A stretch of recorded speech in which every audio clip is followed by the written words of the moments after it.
ശബരിമല സ്വർണ്ണക്കൊള്ള പരാമർശിക്കുന്ന പാരഡി ഗാനത്തിനെതിരെ കേസെടുത്തതിൽ വിമർശനം ശക്തമാകുന്നു. ആവിഷ്കാര സ്വാതന്ത്ര്യത്തിലേക്കുള്ള കടന്നുകയറ്റമെന്നാണ് കോൺഗ്രസ് ആരോപിക്കുന്നത്. സ്വതന്ത്ര ആവിഷ്കാരത്തിന് വിലങ്ങിടുന്ന LDF സർക്കാർ മോദി സർക്കാരിനെ തോൽപ്പിക്കുകയാണെന്ന് UDF നേതാക്കൾ കുറ്റപ്പെടുത്തുന്നു. അതേസമയം തദ്ദേശ തെരഞ്ഞെടുപ്പ് തോൽവി ചർച്ച ചെയ്യാൻ നിർണായക പത്തനംതിട്ട സെക്രട്ടേറിയറ്റ് യോഗം ഇന്ന് ചേരും. സ്വർണ്ണക്കൊള്ള കേസ് പ്രതി പത്മകുമാറിന്റെ അറസ്റ്റ് തിരിച്ചടിയായോ എന്നത് ചർച്ചയാകും. പാരഡി ഗാനത്തിൽ പരാതി നൽകുന്നതിലും തീരുമാനമെടുക്കും. റഹീസ് റഷീദുണ്ട് വിവരങ്ങളുമായി. റഹീസ്, പോറ്റിയെ കേറ്റിയെ എന്ന പാരഡി ഗാനവുമായി ബന്ധപ്പെട്ട രാഷ്ട്രീയ വിവാദങ്ങൾ കനക്കുകയാണ്. ഇന്നലെ ഒടുവിൽ ഇപ്പോൾ പോലീസ് കേസെടുക്കുകയും ചെയ്തിരിക്കുന്നു. അതിലിപ്പോൾ CPM പരാതി നൽകാനുള്ള നീക്കത്തിലേക്ക് കടന്നോ എന്നാണ് മനസ്സിലാക്കേണ്ടത്. എന്താണ് വിവരങ്ങൾ?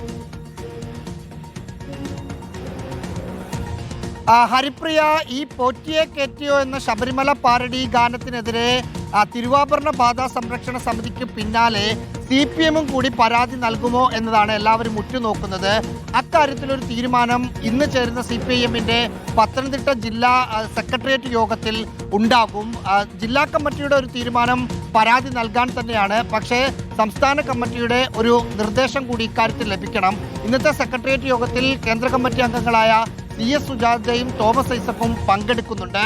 അവർ സംസ്ഥാന സെൻറ്ററിൻ്റെ നിലപാട് അറിയിക്കും. അതിനുശേഷമായിരിക്കും പാർട്ടി പരാതി കൊടുക്കണമോ എന്ന കാര്യത്തിൽ ഒരു തീരുമാനമുണ്ടാവുക.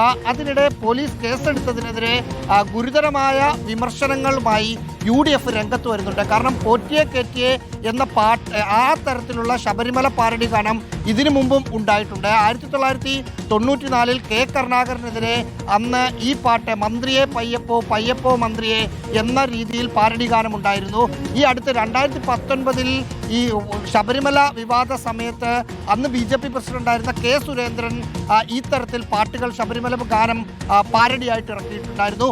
അന്നൊന്നും ഇല്ലാത്ത ഒരു പ്രശ്നം ഇപ്പോഴുയർത്തുന്നത് തെരഞ്ഞെടുപ്പ് തോൽവി മുന്നിൽ കണ്ടിട്ട് മാത്രമല്ല, ഇനി നിയമസഭാ തെരഞ്ഞെടുപ്പിൽ ഈ പാട്ട് ഉപയോഗിക്കരുത് എന്നൊരു രാഷ്ട്രീയ തന്ത്രം കൂടി CPMനുണ്ട് എന്നതാണ് വിമർശനം. കാരണം തദ്ദേശ തെരഞ്ഞെടുപ്പിൽ ഈ പാട്ട് വലിയ തോതിൽ വോട്ട് ചോർച്ചയ്ക്ക് കാരണമായി, അല്ലെങ്കിൽ ഞങ്ങൾക്ക് അനുകൂലമായി എന്നാണ് UDF കരുതുന്നത്.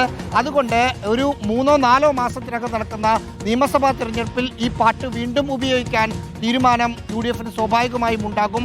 അതിനെ തടയിടുക കൂടിയാണ് കേസെടുക്കുന്നതിലൂടെ CPM ലക്ഷ്യമിടുന്നത് എന്ന ആരോപണം UDF ഉന്നയിക്കുന്നുമുണ്ട്. ഹരിപ്രിയ, ശരി, എന്തായാലും പാരഡി ഗാനത്തിൽ കേസെടുത്തത് ആയുധമാക്കുകയാണ് UDF. ആവിഷ്കാര സ്വാതന്ത്ര്യത്തിന് മേലുള്ള കടന്നുകയറ്റമാണെന്നാണ് കോൺഗ്രസിന്റെ വിമർശനം. റഹീസ് റഷീദാണ് വിവരങ്ങൾ നൽകിയത്.